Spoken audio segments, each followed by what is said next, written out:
"I need you to come quick. She's still breathing." Those are the words Michael Peterson gasped into his phone at 2:40 a.m. on December 9, 2001. But when paramedics arrived at his sprawling Durham mansion, they found something that would divide a community, destroy a family, and spark one of the most controversial murder trials in American history.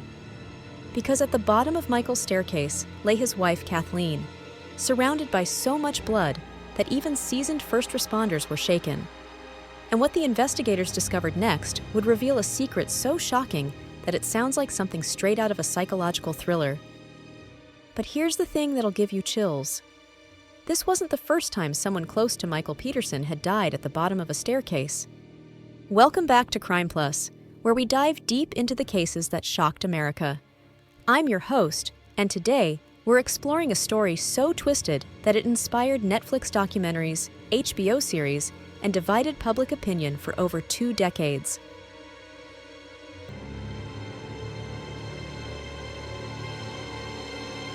Let me take you back to Durham, North Carolina, a quiet college town where Spanish moss drapes the oak trees and million-dollar homes hide behind iron gates. This is where 48-year-old Kathleen Peterson lived what seemed like the perfect American dream. She's got it all: a high-powered executive job at Nortel, making 6 figures, a beautiful daughter named Caitlin, and a sprawling Forest Hills mansion that screams success. In 1997, she marries Michael Peterson, a charismatic novelist and local newspaper columnist who's made a name for himself criticizing the Durham Police Department. Michael's got his own complicated past: Vietnam War veteran, divorced father of 2 boys, and guardian to 2 German sisters whose mother died tragically when they were young. But together, Michael and Kathleen create this picture-perfect blended family of 5 kids. On December 8, 2001, it's just another Saturday night in suburbia. Michael and Kathleen are relaxing by their backyard pool, sharing wine and planning their future. Kathleen's got some Valium in her system, nothing unusual for a stressed executive, and they're both enjoying a quiet evening at home. Michael later tells police that around 2:30 a.m., he decides to come inside from the pool area. He's expecting to find Kathleen upstairs in bed, probably fast asleep. Instead, he makes a discovery that will haunt him for the rest of his life.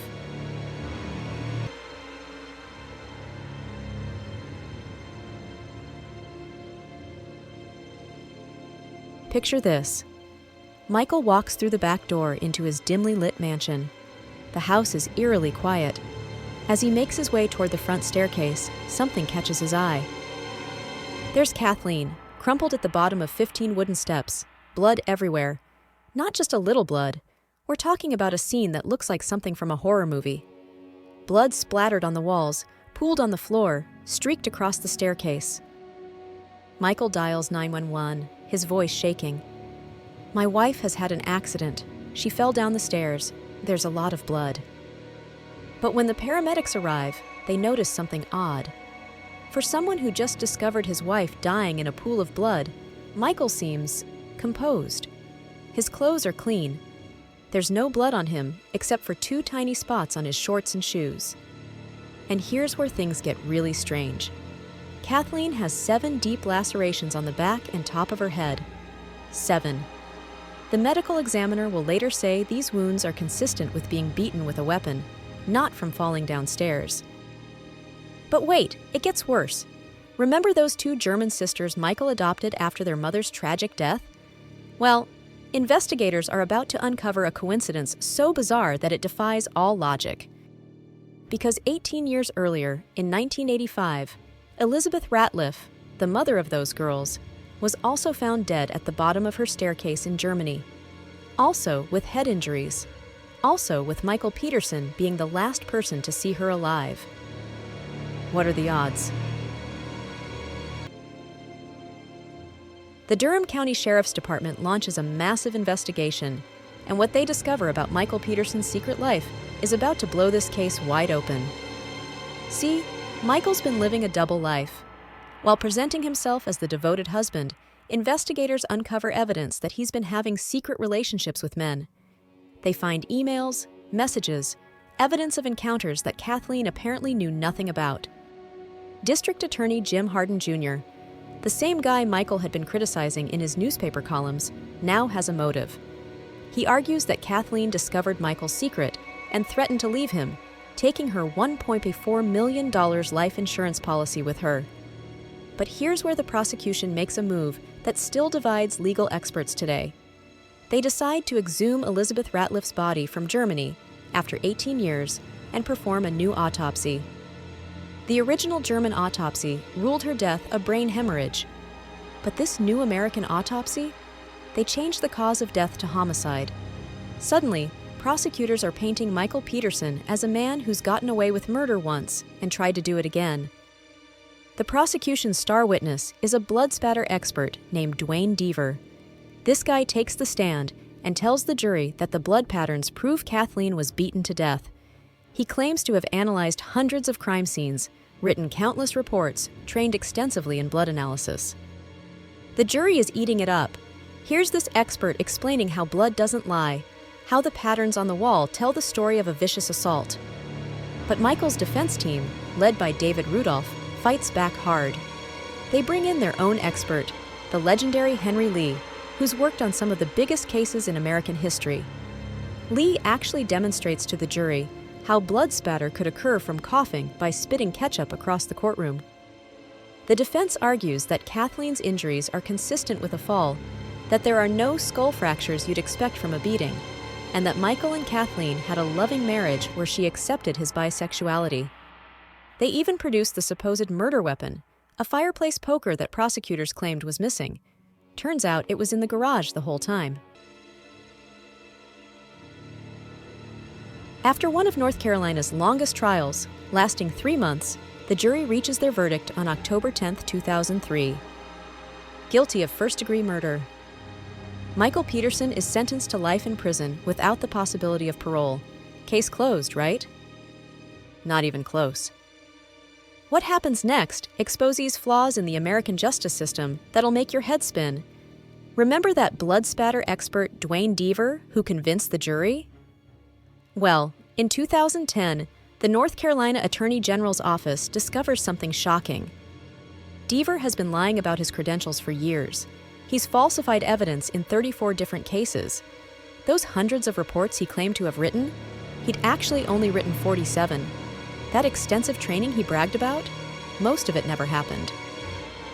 The man who sent Michael Peterson to prison for life had been committing perjury on the witness stand. In December 2011, Judge Orlando Hudson orders Peterson's release, saying Deaver gave materially misleading and deliberately false testimony. Peterson walks out of Durham County Jail after serving 8 years for a crime that was built on lies. But here's the kicker. By 2017, Peterson is 74 years old and facing a new trial. The stress, the legal bills, the years already lost. He makes a decision that shocks everyone. He enters what's called an Alford plea to voluntary manslaughter.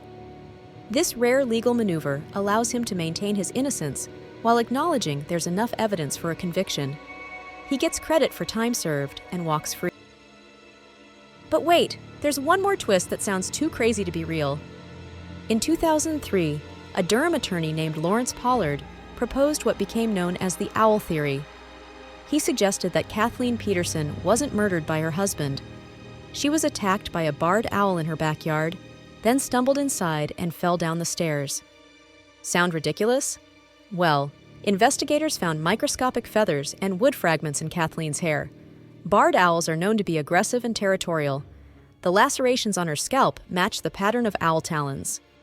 Even Michael's defense attorney said he would have presented this theory in a retrial. Today, Michael Peterson lives quietly on his military pension, still maintaining his innocence. The case has inspired documentaries, HBO series starring Colin Firth, countless books and podcasts.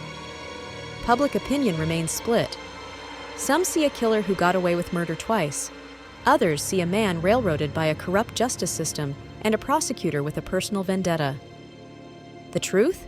Maybe it died with Kathleen Peterson at the bottom of that staircase on December 9, 2001. But here's what we know for certain. This case exposed how expert testimony can be fabricated, how prejudice can influence juries, and how even in America's justice system, the truth isn't always what wins in court. Sometimes the most unbelievable explanation, like a killer owl, might just be the real one. What do you think happened that night? Was Michael Peterson a cold-blooded killer, or the victim of the most incredible series of coincidences in criminal history? Let me know in the comments below, and don't forget to subscribe for more cases that'll keep you up at night wondering what really happened.